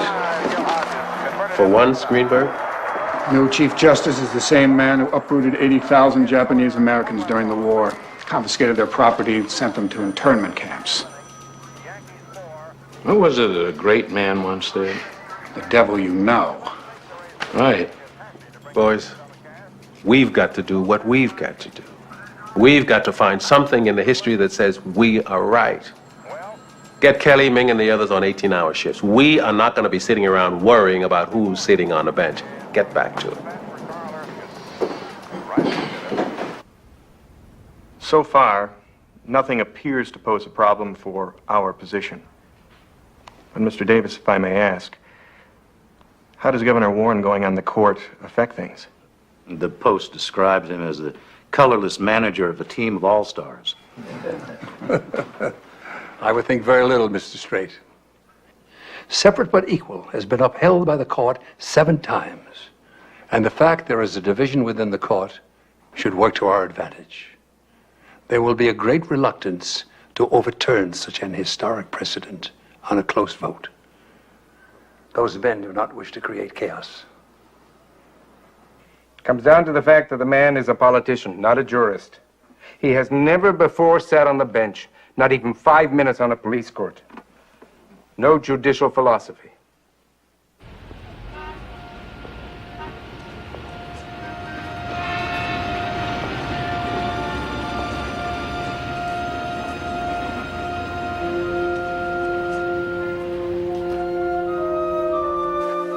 I'll get you settled in, Mr. Chief Justice. I'm going to need all the help I can get, I assure you. And your name? Patterson, sir. How do you do, Mr. Patterson? Sir. In California, I had 8,000 people working for me. This'll be different.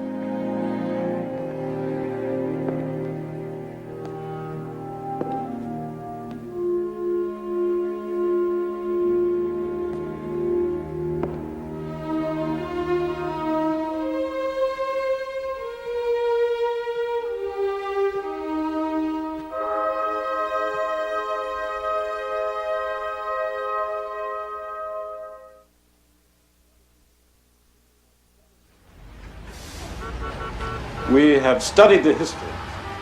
The Declaration of Independence had glowing language proclaiming that all men are created equal with the inalienable right to life, liberty, and the pursuit of happiness. But the authors of the Constitution included no such statement, a concession to the fact that our young republic tolerated human slavery. At the end of the Civil War, Congress passed the 13th Amendment, abolishing slavery, but it gave slaves no specific rights. Civil Rights Act of 1866 followed, and it was the cornerstone to the 14th Amendment. We have probed the records, and frankly, we do not like what we find. Civil Rights Act was written with a no discrimination clause, but Congress removed it before it was passed. And nowhere in the debates on the 14th Amendment do we find any statement that suggests that school segregation was an issue. We had hoped that abolitionist leaders like John Bingham and Thaddeus Stevens would have recorded their position on segregation in schools. Nothing. That bears out our studies. See, public education was in its early stages. To the newly freed slaves, education of any sort would have seemed a major step forward. We also have to face the fact that Congress set up segregated schools in the District of Columbia and has supported that practice up to this very day. All in all, it gives us very little in the way of favorable evidence to answer the justice's question about the intent of the 14th Amendment. Al, isn't there some way we can shape this history to make our case? I'm all for the cause, Bob. But I am an historian first. But there's got to be some way to nail it down. It's difficult to be precise about what people thought a century ago. So I think our strategy should be to bypass the court's question and argue this on broad humanitarian grounds. The fuel for the 14th Amendment was a spirit of idealism and a sense of justice. The amendment meant what it said. Equal protection. We believe we can win this by arguing the broad humanitarian approach. It is the moral position, and we are a moral nation.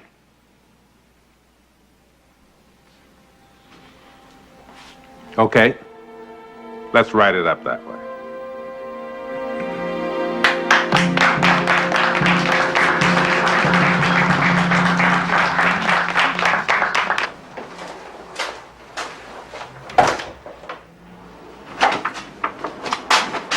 What gives?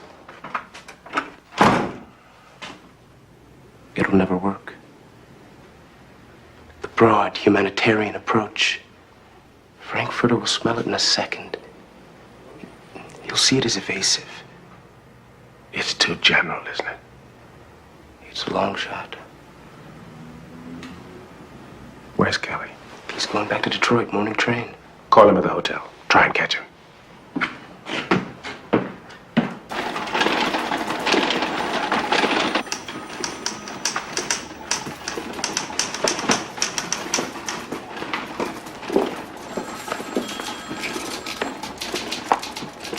pay the ones that have to be paid. That's what these are. Can't we just hold on to them a week or so? They'll turn the lights off again.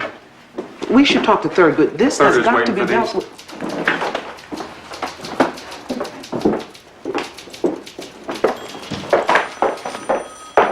Marion? Marion, where are you going? It's 6 o'clock. It's Saturday. I have a date and no paycheck for 3 weeks. Good night.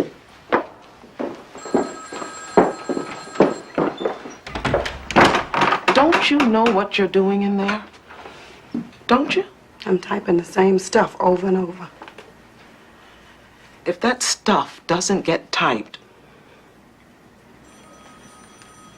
what you're doing in there is helping to make history. Good night.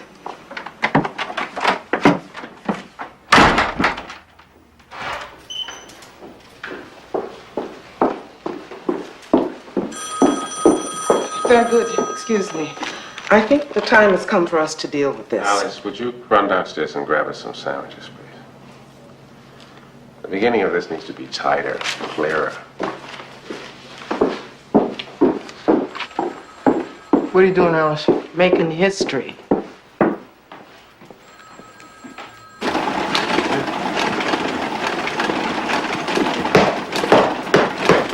This is it!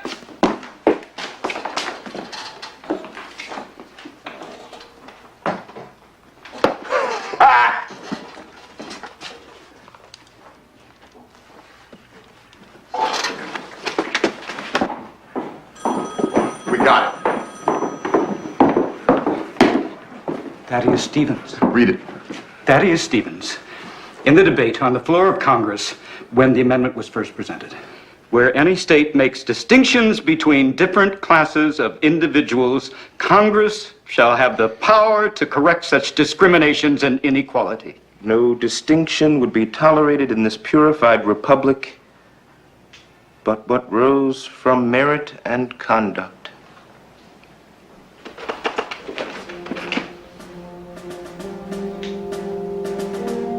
Place this in the front section of the brief.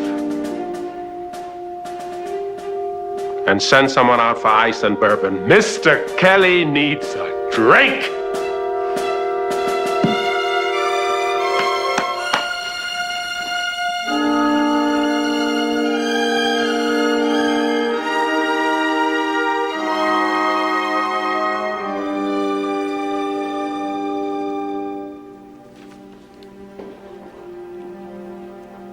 These infant appellants are asserting the most important claims that can be put forward by children.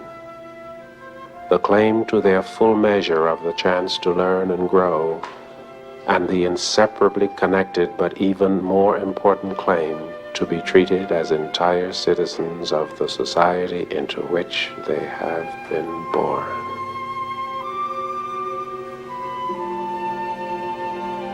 You understand? Professor, you are a Negro.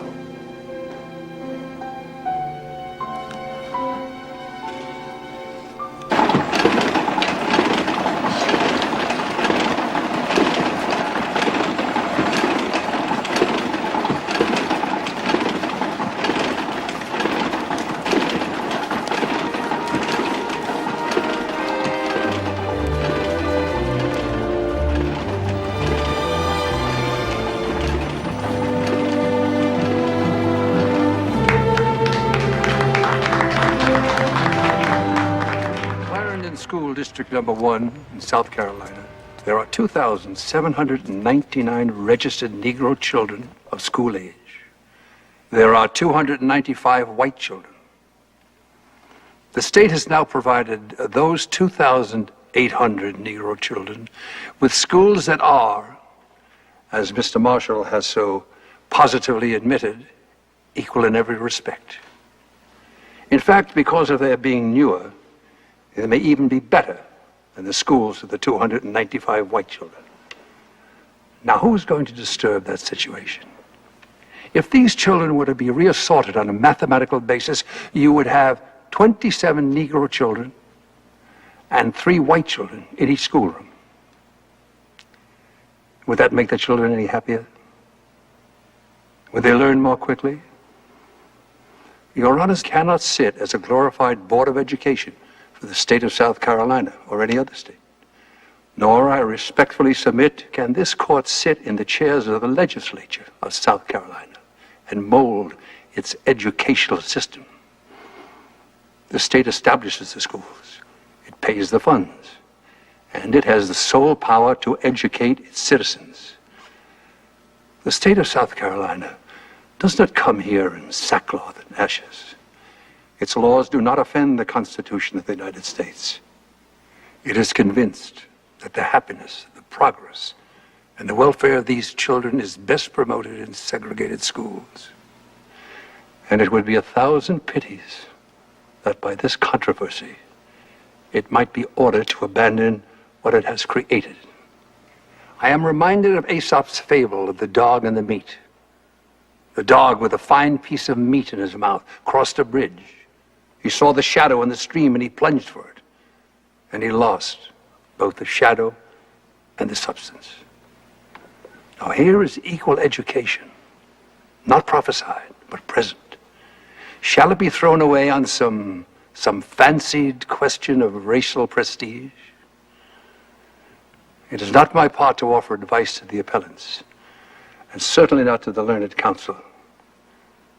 No doubt they think what they propose is best, but I entreat them to remember the age-old motto that the best is often the enemy of the good.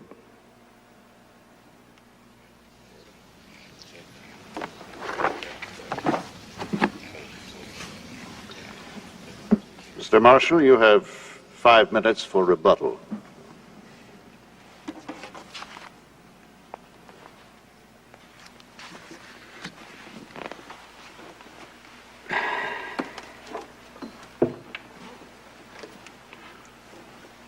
May it please the court. The 14th Amendment was put into our Constitution after one of the worst wars ever fought. The duty of enforcing the 14th Amendment is placed upon this court to make sure that the states, in administering their functions, disregard little pet feelings about race. The Negroes who are forced to submit to segregation are all American citizens who, by accident of birth, are a different color. And the color makes no difference one way or another insofar as this court is concerned. Harry Briggs Jr. is guaranteed by the state some 12 years of education. There is no way you can repay lost school years. But they say, leave it to the states until they work it out. I got the feeling, on hearing the discussion earlier, that when you put a white child in a school with a whole lot of colored children, the child would fall apart.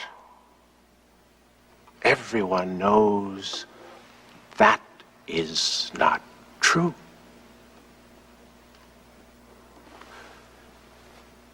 Those same kids in Virginia and South Carolina, and I have seen them do it. They play in the streets together. They separate to go to school. They come out of school and play ball together. But they have to be separated in school. There must be some magic to it. You can have them going to the same state university and to the same college. But if they go to elementary and high school together, the world will fall apart. The only way that this court can decide this case in opposition to our position is to find some reason which gives the state the right to make a classification in regards to Negroes that they can make in regard to nothing else. And we submit the only way to arrive at this decision is to find that for some reason Negroes are inferior to all other human beings. Nobody will stand in this court and say that, because they would have to justify it. It can only be one thing: an inherent determination that the people who were formerly in slavery shall be kept as near that condition as is possible. Now is the time. We submit that this court should make it clear that that is not what the Constitution of the United States stands for.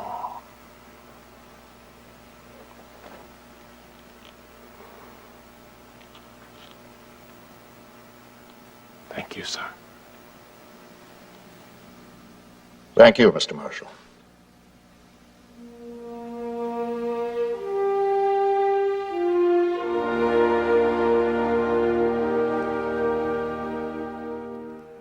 Tempus fugit. I'm exactly where I was 1 year ago. I'm prepared to vote to desegregate.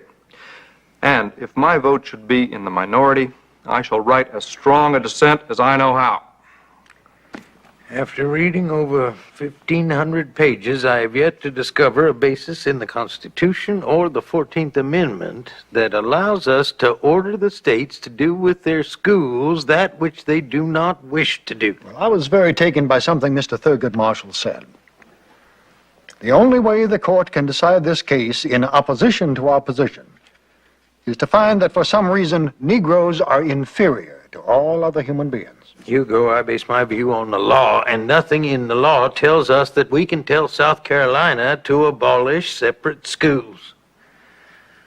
This country has been making great strides in race relations. A careless decision here could halt that progress. How do you see that happening, Stanley? If the American people feel that a bunch of liberals in Washington are forcing their social views on the states, there will be profound resentment. I've seen the race problem more closely than most of you. I'm concerned about the possibility of violence, massive resistance. What if we say desegregate and they refuse? Can we send the Army into South Carolina to enforce it? Send the Army into 20 states? I am surprised that the history provides so little in the way of legal footing for striking down segregation. I find I'm arguing with myself. My heart tells me segregation is wrong. The law tells me not to interfere with the states. I do not like the idea of segregation, but for 100 years, the South has had segregated school systems, and this court has told them it was legal. We can't just turn on a dime and say tomorrow morning things will be different. Nor can we continue to say that in the United States of America, all men are equal, but that white men are more equal than others. For God's sake, let's decide the principle. We can remain flexible on how to implement it. Disaster. This court is expected to be precise and clear. Felix, you say you're arguing with yourself. Perhaps you'd prepare a memorandum outlining the issues and offering some suggestions as to where our choices lie. Thank you, gentlemen.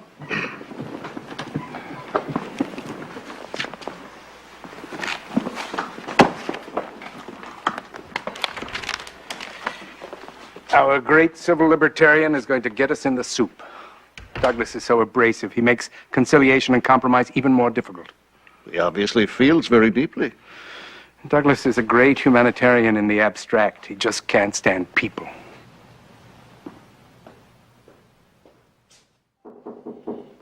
Come in, Mark. It's Earl Warren. Oh. Felix?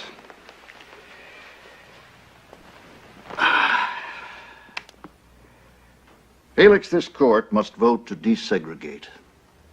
I believe that this is a moral issue, one that goes deep into the soul of our nation. The more I ponder this, the more I believe the separate but equal idea is based on the concept that the colored race is inferior, and that those who sustain it must be willing to acknowledge that. Now, I believe my vote will make a majority of 5. I will assign the writing of the opinion to myself. I hope to write it in a way that will bring others with me. What do I have to do to have you with me? You're a man from the hurly-burly of public life, Earl. I'm a man from the private world of the jurist. We both know what is right here, but to you it seems less complicated. Neither history nor legal precedent gives us reason. But there are times when the court must be free to interpret the Constitution based on the changes in men's feeling for what is right and just. The humanitarian goal will have to do. But if you force a sharply divided decision, you will have accomplished no good. You must work to unite the court. How, Felix? Jackson. You must persuade him to vote with us, and not to write a separate opinion. You must talk to him, convince him, and then, if you're successful, Clark, he should follow. Stanley Reed will be the most difficult. Can Reed be turned? Only by you, but Jackson first.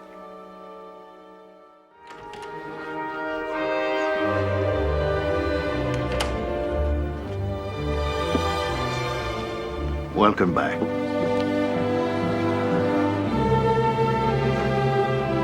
Welcome back. It's good to have you back with us. All rise. The Honorable, the Chief Justice and the Associate Justices of the Supreme Court of the United States. Oyez, oyez, oyez. All persons having business before the Honorable, the Supreme Court of the United States are invited to draw near and give their attention, for the court is now sitting. These cases come to us from the states of Kansas, South Carolina, Virginia, and Delaware. They are premised on different facts and different local conditions, but a common legal question justifies their consideration together. In approaching this question, we cannot turn the clock back to 1868, when the 14th Amendment was adopted, or even to 1896, when Plessy versus Ferguson was written. We must consider public education in the light of its present place in American life. Only in this way can it be determined if segregation in public schools deprives these young plaintiffs of the equal protection of the laws. In these days, it is doubtful that any child may reasonably be expected to succeed in life if he is denied the opportunity of an education.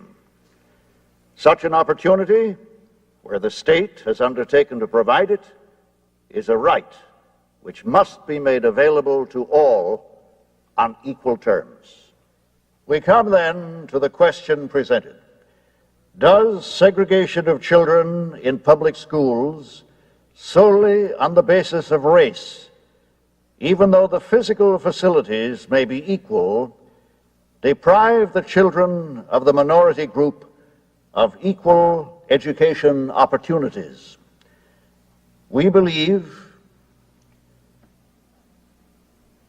unanimously that it does. We conclude that in the field of public education, the doctrine of separate but equal has no place. Separate educational facilities are inherently unequal. Therefore, we hold that the plaintiffs and others similarly situated, for whom the actions have been brought, are, by reason of the segregation complained of, deprived of the equal protection of the laws guaranteed by the 14th Amendment. It is so ordered.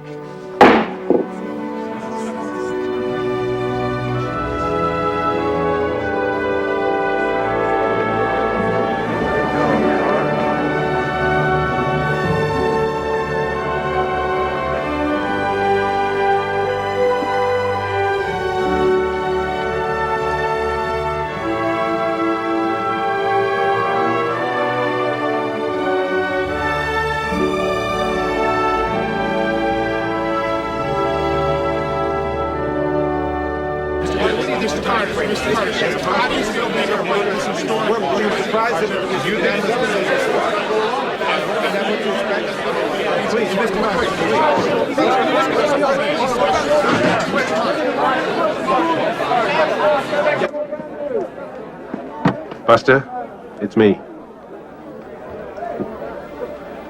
We did it. Unanimous. Buster, I love you.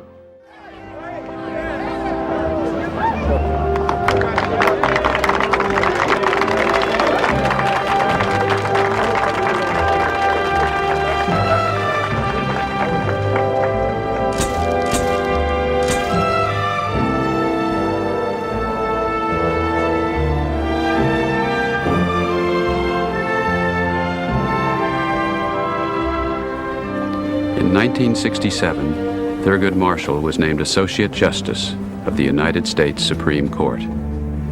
Vivian Buster Marshall died of cancer the year following the Supreme Court decision. Harry Briggs, Jr. never attended a desegregated school and never had an opportunity to go to college. This film is dedicated to the lawyers of the NAACP Legal Defense Fund who devoted their lives to the struggle for equal opportunity in America.